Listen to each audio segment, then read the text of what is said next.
This is Pet Life Radio. Let's talk pets.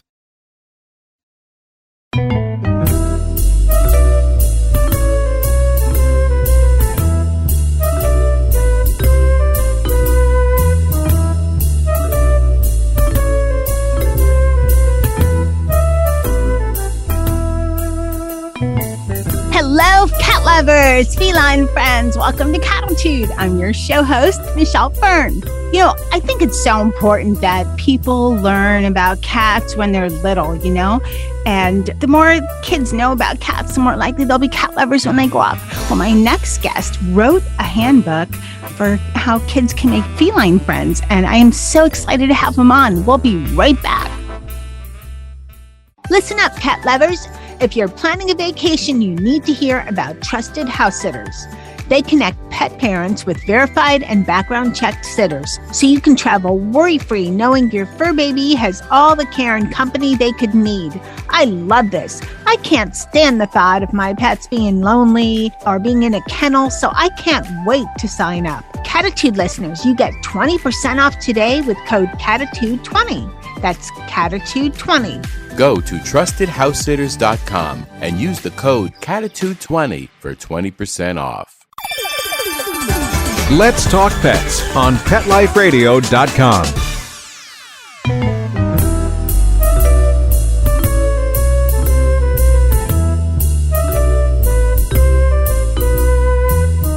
Welcome back, everyone. I'd like to introduce Nigel Kidd and Rachel Bronigan, the authors of Pet That Cat, a handbook for making feline friends. Welcome, Rachel and Nigel. Hello. Hello. So, first of all, I love your book. I thought it was just fabulous. What made you decide to write Pet That Cat? I think that not very many people know a lot about cats. I think that more people should learn just how to take care of cats, more about cats in general, so that they can just get this good knowledge, so that if they ever decide to get a cat, or if they're thinking about getting a cat, this book can really help them to, decide what type of cat to get, where to get it from. And so that's kind of one of the reasons that I got it, just to, help people learn more about cats. I totally agree. I think cats are misunderstood, misinterpreted. I started with dogs way back, so I had to learn about cats. They're not little dogs. And that's what a lot of people think when they're deciding, to become a cat pet parent. So it's crucial. And Nigel, you're a kid yourself, right? Yep. How old are you? I'm 12 years old. Oh my gosh, 12 years old and you're already an author. And Rachel, you're his mom? Yes, I am. Okay. So what did you think when Nigel came to you and said, I want to write a book? It was exciting. It was really fun to work with him on this book. And he's always been a kid who has loved cats. And he would always come up to me and tell me cat facts, new things he had learned about cats. So this seemed a really perfect way for him to put that knowledge into use. I love the book. I read the entire thing. I love the book. Nigel, you touched on this a little before, but I want to talk about this a little more. So Pet That Cat is intended for children 7 and up. I think it's a nice read for adults too, although it's for younger children. Was your goal to really educate young people so that they grow up understanding cats, not trying to misinterpret or make moves on them? When I say make moves, touch them the right way, know how they think versus how they might believe dogs think. And, people see more dog behavior shows, more dogs on TV. So I think there's so much confusion around cats. What was your intention with exploring, I guess, the relationship with cats and children so that children would really understand you do this with cats, you don't do that with cats? Maybe so that, like you kind of touched on a bit, so that people know where to kind of touch them. Because I know that, a lot of people just kind of want to pet the cats kind of wherever.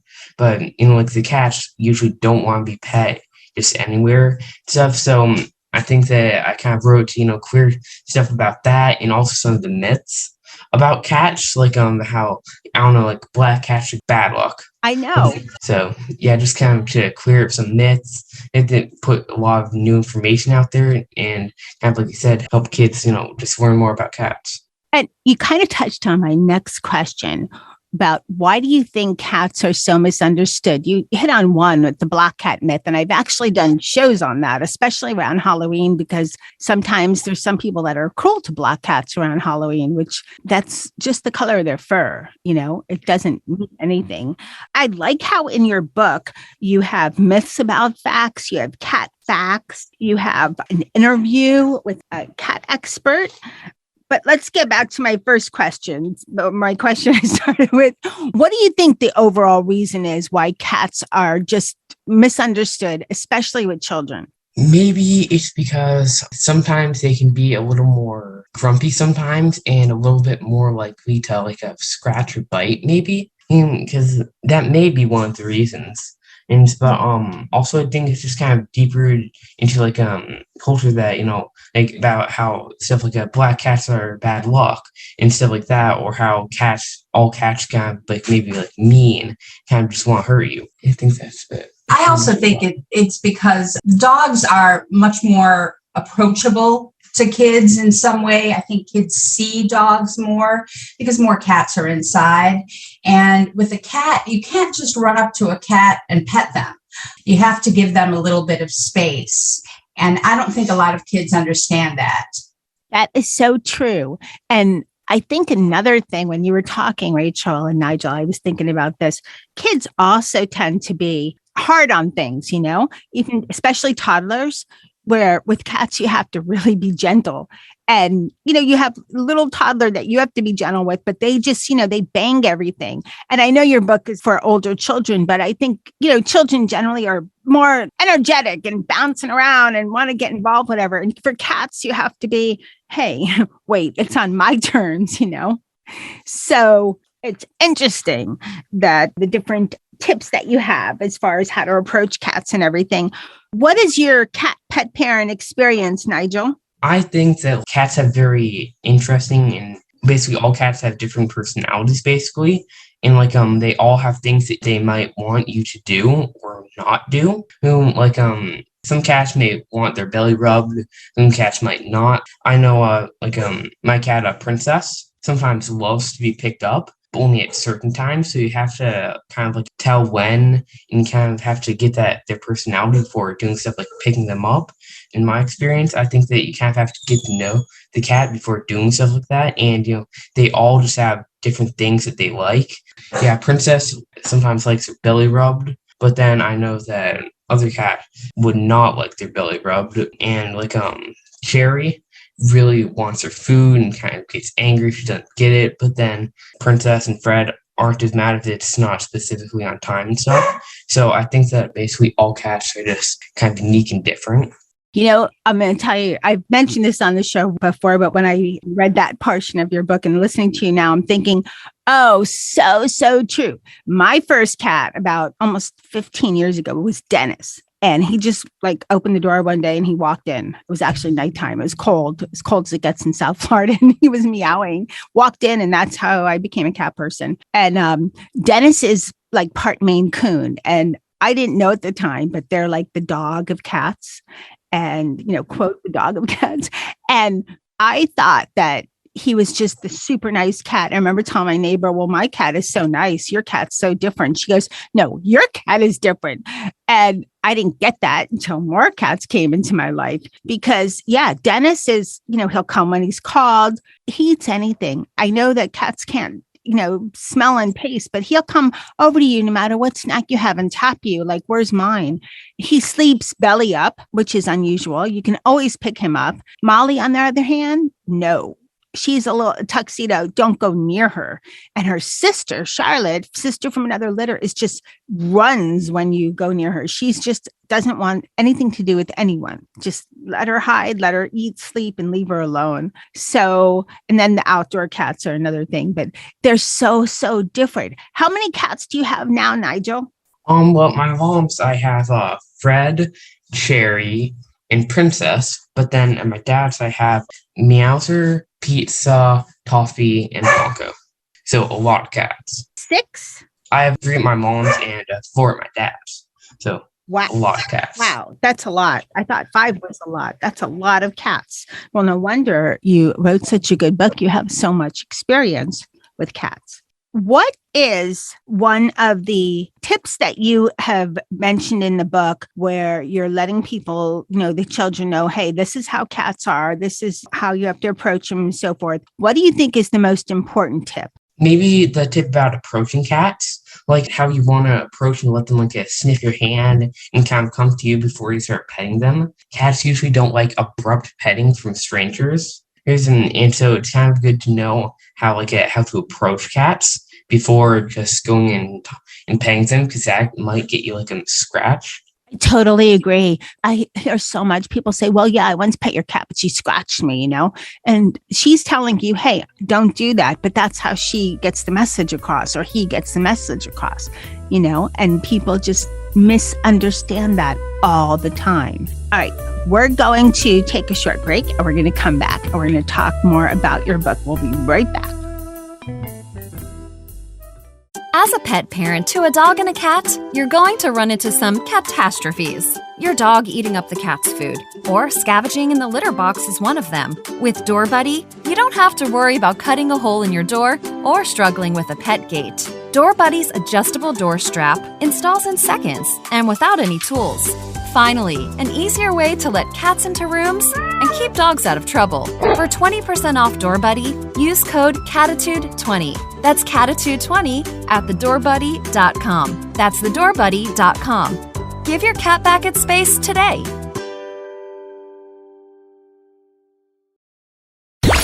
Let's talk pets Let's talk pets on Pet Life Radio. Pet Life Radio. PetLifeRadio.com.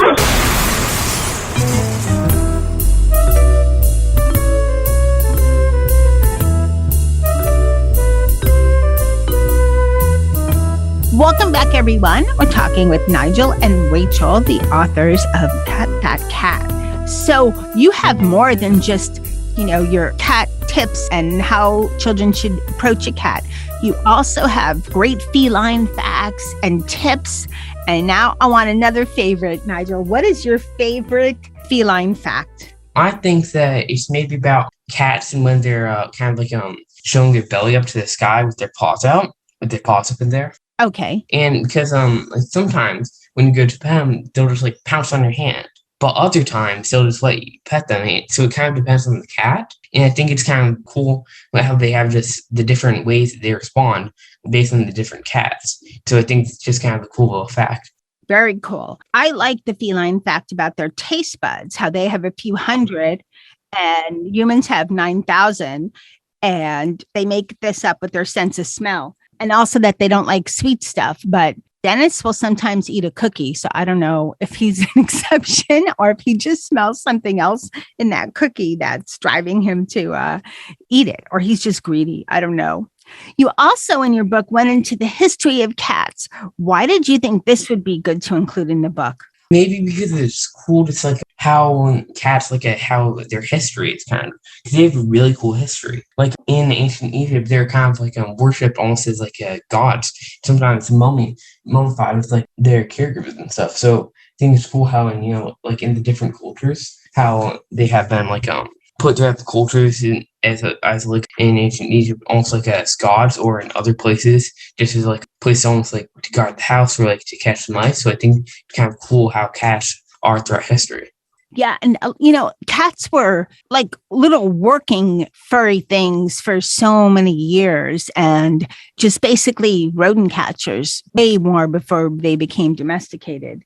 And I know that they came over to the US from Europe on ships. That was a big job for them, keeping rodents out of the food source on ships. And I like that you included that part in your book, because not everybody knows that. You also included some famous cats. Do you have a favorite? I think Scarlet, the hero cat. It was a mother cat who was in. So there's a fire in the building, and there's this fireman who specialized in kind of getting animals out of the fire. And after he'd gotten some kittens out, because he found a lot of kittens there, he then found more on the side of the building. And he found out that their mother cat, Scarlet, had been going back into the fire after repeatedly being kind of like burned and injured to get all the kittens out and bring them kind of one by one to the wall. I think it's just kind of amazing. It's amazing how the mama cats care for their kittens and what they do. Here's a fun fact. Sammy, I have Sammy and Jethro. There are two more of my cats, and they're outdoor because they were community cats, feral cats, and Sammy's still skittish. Well, one time right before a hurricane, we couldn't find Sammy, and she just had her babies. They were so little, and we were looking all over the place. And finally, her husband said, I'm going to check something. And he opened up his hood of the car, and she was laying there in an ark. And the babies, she had 3 babies, were and Sammy's a little cat, little tabby. The babies were right next to her. Obviously, the car hadn't been driven, so it was cool, but it was like, oh my gosh, I'm glad I checked. And then one of the babies fell out. So we ended up putting like a cushion underneath just in case any more of the babies fell out. But it's amazing what they go through. I mean, Scarlet was burned and moving her babies one by one. That's incredible. And I liked how they created an award with Scarlett's name on it. Yes. They would give that out to hero cats yearly from then on. I believe it was the North Shore Animal League who created that. Yes, that's just incredible, the lengths they go to. So you have so much great information in this handbook. I like the adoption advice that you give and, for people to go to shelters and everything. What do you think is the most important thing to consider when adopting a cat? Maybe like one of them maybe like how old they are, because most people just want like a kitten or something, right? But that may not fit every single household. They may have to, go to work or not have enough energy or time to take care of the small little kittens that need, extensive care because of how, young they are. They can't do as many things on their own. And then also, but like an older cat might be perfect because they usually don't need as much taken care of, kind of. They're usually a lot more independent than the much younger kittens, because that can be better for the households. But also, it's that the older and especially senior cats don't get adopted as much and are usually staying in the shelter longer than the kittens. So that's also a good thing to consider. That's great advice. And that's something I wish more people would consider. There's so many older cats that are in shelters that make great pets and great fur babes, and they get overlooked. And, kittens grow up quickly, and they are a handful. That's for sure. Mm-hmm. How did you like interviewing Erin Mayers from Paws Chicago? It was fun. She was really wonderful. We were able to send her Nigel's questions and get answers. And whenever she said something that we had a follow-up question with, we could send another question. She was great and really helping us and giving us good information. I guess I should have prefaced this with, so Erin Mays, she's a cat behavior specialist, and Paws Chicago is a no-kill shelter and rescue. So were you able to visit the rescue? No, we wish we could have. We have shown pets from there in the past who have needed homes, but we've never been to the rescue. We've talked with them before. She's very informative, and I'm so glad you added that to the book, because I think it gives even more information and great advice for children to go seek out shelters for adopting cats. Yes. Okay, let's get to the fun stuff, Nigel, the really fun stuff. You have a quiz about your cat personality, and you have the cat name, which is really, really fun. And you have like first name. How does it, let's see, it works. It's a quiz, and you choose your cat's first name. What made you decide to include this? I think that it's just kind of a fun way to just and kind of end off on the book, since it's very close to end. I think it's just kind of a fun little activities that you can do to just, have a little fun with the book. I think it's way fun. I don't remember what my cat's name would be, but it was something really funny. And I like the cat personality quiz you have as well. And then the different breeds of cats for children to look for, and the resources, all great stuff. you have a cat with a really interesting name, the Princess Cadbury Cream. Am I getting it right? Princess Cadbury Cream Kitten. And do you call her all those names? Usually we just call her Princess, but sometimes we will. Okay, now your book is fantastic. It's a great read, and I think it's so great for children. And I think it's really informative, actually, for adults too, because so many misunderstand cats. What is going to be your next book? I'm not sure. I'm not sure if there will be a next book. So, yeah, I have no idea. What would you say to if there's, some parents listening? Well, I'm sure we have plenty of parents listening, children listening, that you would say to them for, a suggestion to purchase the book? I think that it is just kind of a great read for most ages. It's because of just how informative it is. I think it teaches kids more about cats so they can take better care of the cats in their life. Mm-hmm. If they're thinking about getting their own cat, it would help them be aware of things. I think it would also help parents too. And as you said, a lot of people approach cats as smaller dogs. And this teaches a lot of the different personalities of cats. Exactly. And that when I said that people think of cats as small dogs, I think I first heard that from Jackson Galaxy, although I'm not really sure. And that's so true. And Rachel, you said this, cats are mostly indoors, especially in the US. And if they're outside, they're not really cats that are approachable. They're generally cats that are community cats or TNR cats. And dogs are usually more approachable. That's just how they are. But it doesn't mean that it's bad or good. They're just different, just like people are different. So great book. Nigel, where can people buy your book? A lot of places, Amazon, at some bookstores, stuff like that. Basically, most bookstores, you can go online. It will be published on July 12th. So you can pre-order now, but then you can receive it after then. Well, I love your book. And for everyone listening, it's Pet That Cat. It's a handbook for making feline friends by Nigel Kidd and Rachel Bronigan. And I want to thank you both, Nigel and Rachel, for coming on Cattitude. Thank you so much. And thank you for writing such a great book. Thank you. Yeah, thank you. I hope you enjoyed this show. I really love this book. It's a great little handbook, and it's good for kids, but I think adults that have children would like to read it too. I want to thank Nigel and Rachel for coming on Cattitude and telling us about Pet That Cat. I'd like to thank my cat crew. They taught me a lot about how to approach cats. That's Molly and Charlotte and Dennis and Sammy and Jethro. A special thanks to Nikki the dog he taught me how dogs interact with cats, and basically he just lets them rule the roost. Thanks to everyone listening. I appreciate it so much. Thank you for making Cattitude such a popular podcast out there in digital world. And a special thank you to my producer, Mark Winter, for making me and my guests sound amazing. Now remember, lose the attitude, have Cattitude. Let's Talk Pets, every week on demand, only on PetLifeRadio.com.